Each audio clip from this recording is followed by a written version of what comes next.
Friends, Eden's കിച്ചണിലേക്ക് ഏവർക്കും സ്വാഗതം. ഞാൻ ഇന്ന് ഉണ്ടാക്കാൻ പോകുന്നത് ഒരു പച്ചടിയാണ്. നമ്മൾ പലതരം പച്ചടികൾ നമ്മൾ വെക്കുന്നുണ്ട്. പക്ഷേ എങ്കിൽ ഞാൻ ഇന്നൊരു ക്യാരറ്റ് പച്ചടി വെക്കാമെന്ന് വിചാരിക്കുന്നു. നമുക്ക് വീഡിയോയിലേക്ക് പോകാം. അതിനായിട്ട് ഞാൻ 2 ക്യാരറ്റ് എടുത്തിട്ടുണ്ട്. അത് പൊടിയായിട്ട് ഞാൻ അരിഞ്ഞ്, പിന്നെ 3 പച്ചമുളക്, ഒരു ചെറിയ കഷ്ണം ഇഞ്ചി ഞാനിത് വേവിക്കാൻ പോവാണ്.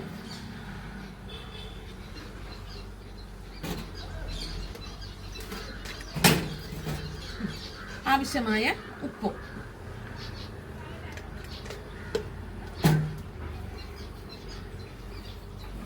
കറിവേപ്പില,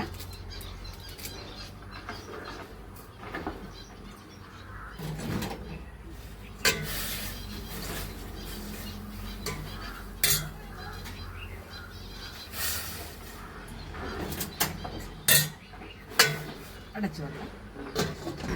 നമ്മുടെ പച്ചടിയുടെ കഷ്ണം വെന്തെന്ന് തോന്നുന്നു. ഞാൻ അരപ്പ് ചേർക്കുവാണ്. തേങ്ങയും ചുവന്നുള്ളിയും മാത്രമേ ഉള്ളൂ. ഞാനിത് നല്ല വെണ്ണയായിട്ട് അരച്ച് ഞാനിതിലേക്ക് ഇടുവാണ്. ചിലർ അരപ്പിടാതെ തൈര് മാത്രം ഒഴിച്ച് ചെയ്യുന്നവരുണ്ട്. പക്ഷെ അതിനെക്കാട്ടിലും ഒന്നുകൂടെ ടേസ്റ്റാണിത്. നല്ലതായിട്ട് കിട്ടും. ഒന്നുകൂടെ ഒന്ന് വെന്തോട്ടെ. ലേശം കായപ്പൊടി ഇടുന്നുണ്ട്. ലേശം കായപ്പൊടി, ഇച്ചിരി ജീരകപ്പൊടി, മതി. നമ്മുടെ പച്ചടിയുടെ കഷ്ണമെല്ലാം വെന്ത് അരപ്പെല്ലാം റെഡി ആയിട്ടുണ്ട്. പറ്റിയത് കണ്ടോ? നമുക്കിതൊന്ന് ഒരു 5 മിനിറ്റത്തേക്കൊന്ന് ഓഫാക്കി വെച്ചിട്ടതൊന്ന് തണുപ്പിക്കാം. നമ്മുടെ കഷ്ണമെല്ലാം വെന്ത് തണുത്തിട്ടുണ്ട്. ഞാൻ മിൽക്കി മിസ്റ്റ് തൈരാണ് എടുത്തേക്കുന്നത്.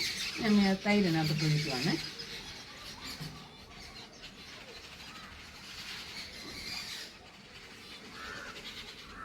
ഇതിന് ഇച്ചിരി പുളി കുറവാണ്. മിൽക്ക് മിസ്റ്റ് തൈരിന് മറ്റുള്ള തൈരിനെക്കാട്ടി പുളി കുറവാണ്. പക്ഷെ നല്ല കട്ടിയായിട്ട് നമുക്ക് കിട്ടുകയും ചെയ്യും.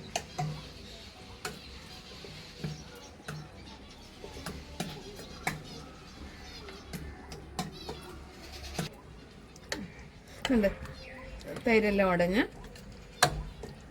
റെഡി ആയിട്ടുണ്ട്. നമുക്കിനി കടുക് വറുക്കാം. സ്റ്റൗ കത്തിച്ച് ഞാൻ പാൻ വെച്ച് ഞാൻ വെളിച്ചെണ്ണ ഒഴിക്കുകയാണ്. കടുക് വറുക്കാനുള്ള വെളിച്ചെണ്ണയാണിത്.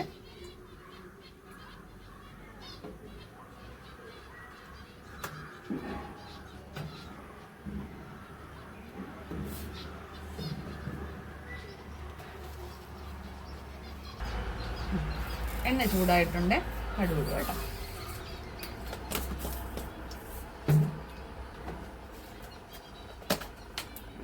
വറ്റൽമുളക്, കടുക് വറുക്കുന്നതിന് അത്യാവശ്യം വറ്റൽമുളകല്ലേ.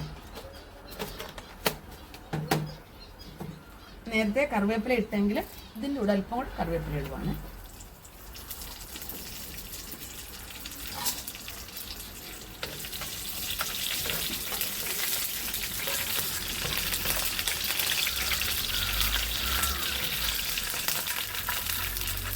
കടുക് എല്ലാം പൊട്ടി ഞാൻ സ്റ്റൗ ഓഫാക്കി നമ്മൾ കടുക് ഇതിനകത്തോട്ട് ഒഴിക്കുവാണ്.